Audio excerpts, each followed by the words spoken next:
Em 1876, contra todas as adversidades do mundo, ela saiu de Pedavena, na Itália, cruzou o Oceano Atlântico, viúva e com 7 filhos. Em abril de 1877, ela chegou aqui, na antiga colônia de Caxias, fundou uma pousada e estabeleceu uma relação comercial com os tropeiros. No programa Páginas de hoje, nós vamos conhecer um pouco da história dessa mulher que emprestou o seu nome para a localidade de Ana Heck.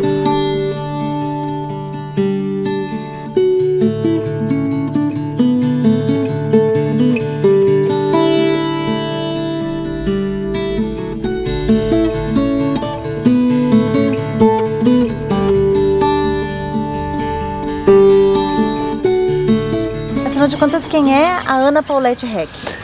Quem foi? Quem foi, né? Quase quem é, porque eu acho que ela continua extremamente viva, né, Adriana? Aqui, na própria vila e na memória das pessoas. A Ana Heck foi uma imigrante, como tantos outros, quanto milhares, né, de imigrantes que vieram para o Brasil, oficialmente a partir de 1875. Ela partiu no dia 12 de outubro de 1876 da Itália e ela veio para Caxias a esmo, sem saber para onde é que ela iria. Ela saiu de Pedavena e tem toda uma história em torno do embarque dela. Porque a política da Itália em relação à emigração, no caso, era uma política de que não saíssem famílias inteiras. Por quê? Porque eles tinham exatamente o desejo de que as pessoas passassem a ter o vínculo, continuassem a ter o vínculo entre a Itália e o Brasil. E quando ela chegou em Caxias, apresentaram para ela uma possibilidade de aqui Ana Heck formar uma pousada, porque era um lugar que passavam os tropeiros. E aí, quando ela veio, ela tinha perdido o marido, porque o marido dela tinha tido uma hérnia e indicaram para ele lá em Pedavena que ele tomasse azeite. E ele tomou azeite e ele morreu. E quando ela veio para cá com filhos já? Ela veio com 7 filhos, tanto assim que quando ela chegou lá no porto, não quiseram autorizá-la. Exatamente porque ela estava carregada de filhos e também porque não tinha recursos. E a falta de recursos gerou uma tensão, dizendo, não, a senhora não vai poder viajar, vai ser impossibilitada porque além de ter muitos filhos aqui, não tem recursos para poder acertar a viagem de todos eles. Então ela disse o seguinte, se eu não tiver esses recursos, então eu deixo esse cuidado para vocês, vocês cuidem de meus filhos, que eu vou dar um jeito.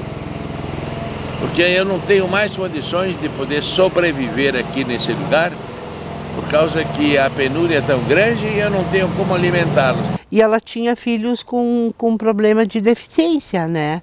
E eles não queriam deixar uma viúva vir, porque viria a família inteira, né? Com os filhos para cá, com os filhos pequenos.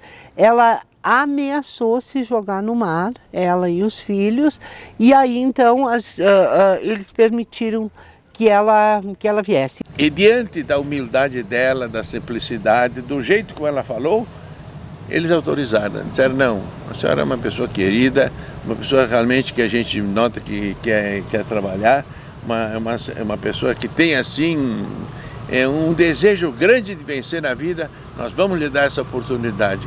E foi quando então fizeram com que realmente os protocolos e também as autoridades aí presentes autorizaram para que ela pudesse viajar. Então começa, Adriana, a se delinear um perfil de uma pessoa, primeiro, extremamente ousada e extremamente corajosa. né?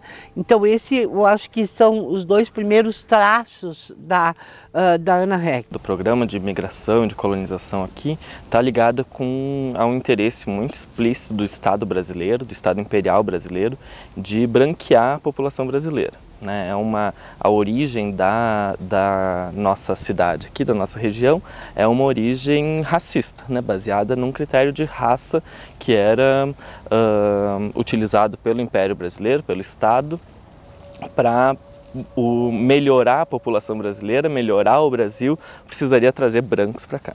O terceiro traço vai se originar exatamente quando ela chega aqui, porque a partir dessa realidade ela vai ter um problema muito grande. Sem a mulher não existiria a região, sem a mulher não existiria nada, não existiriam as famílias, não existiria a riqueza da região. E algumas dessas mulheres assumiram postos de destaque, inclusive, e de alguma forma, mesmo nessa condição de majoritária, que era de dominação, de subordinação, algumas mulheres conseguiram despontar e dar um tom também para o desenvolvimento aqui da região.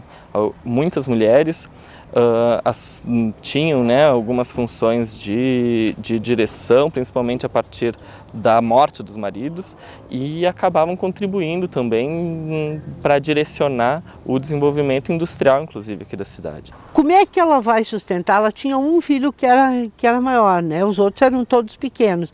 Como é que ela ia sustentar a família, sendo uma mulher e tendo os filhos pequenos, o trabalho de uma colônia, né? E passando os tropeiros, havia necessidade de alguém que se interessasse para que se fizesse aqui uma pousada, não somente para o pessoal que vinha, os tropeiros, mas também para os animais.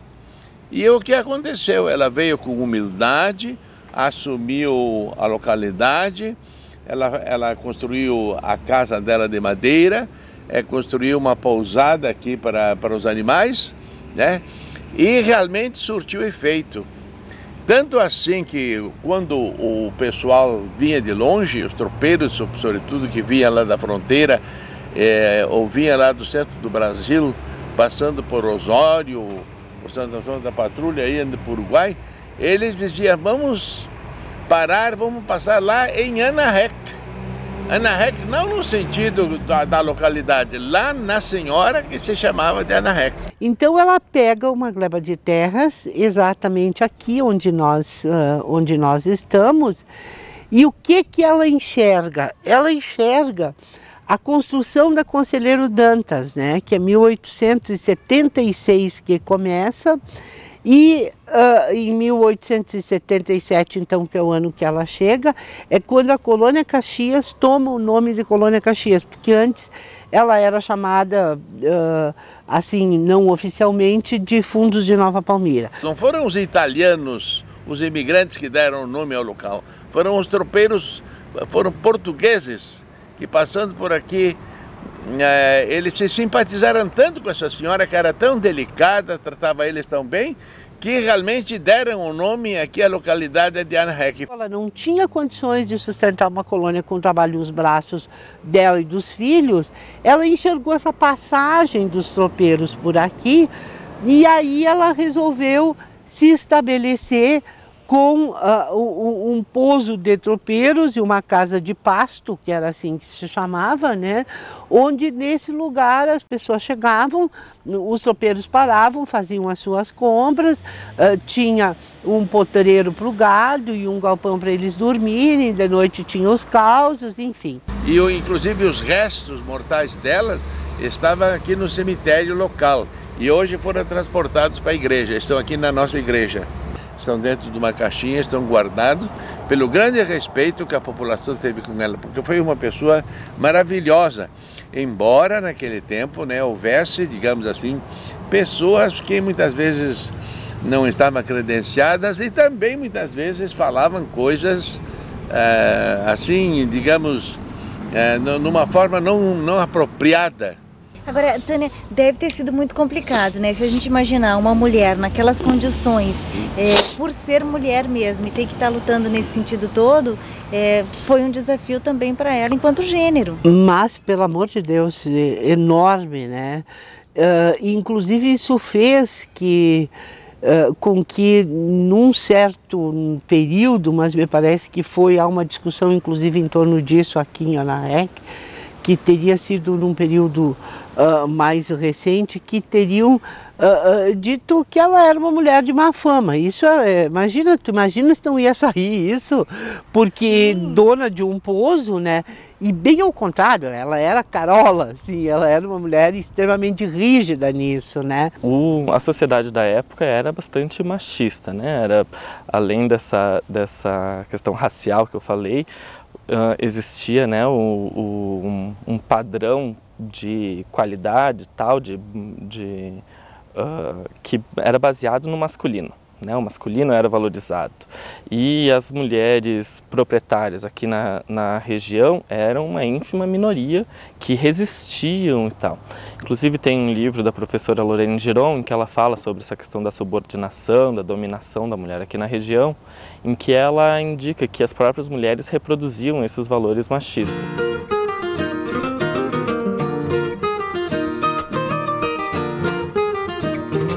No programa Páginas de hoje, estamos conhecendo um pouco da história da mulher imigrante Ana-Rech, sobre sua vinda para o Brasil e como seu nome acabou virando uma localidade.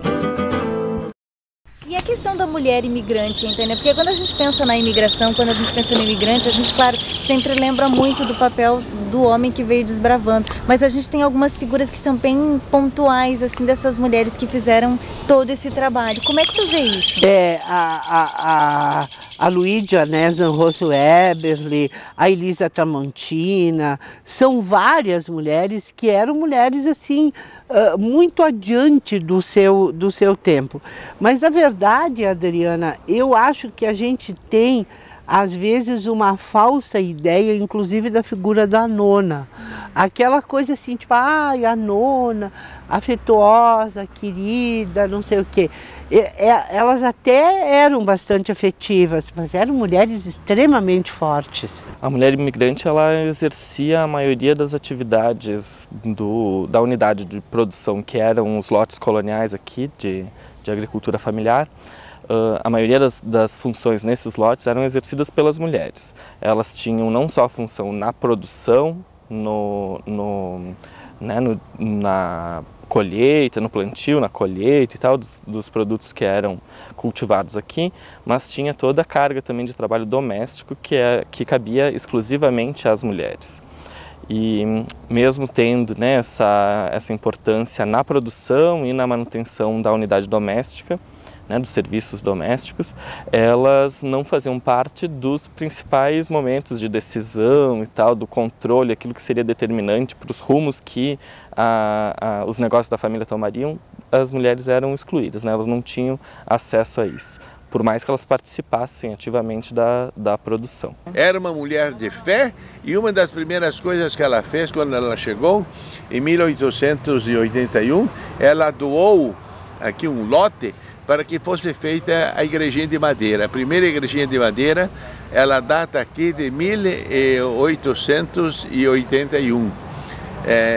E essa igreja de madeira se localizava aqui hoje, onde é o atual cemitério. Então eu acho que são mulheres que muitas vezes parecia que elas não tinham voz nenhuma, mas elas tinham, né, vamos dizer assim, não declaradamente, mas de uma forma mais quieta, mais discreta, elas tinham voz ativa.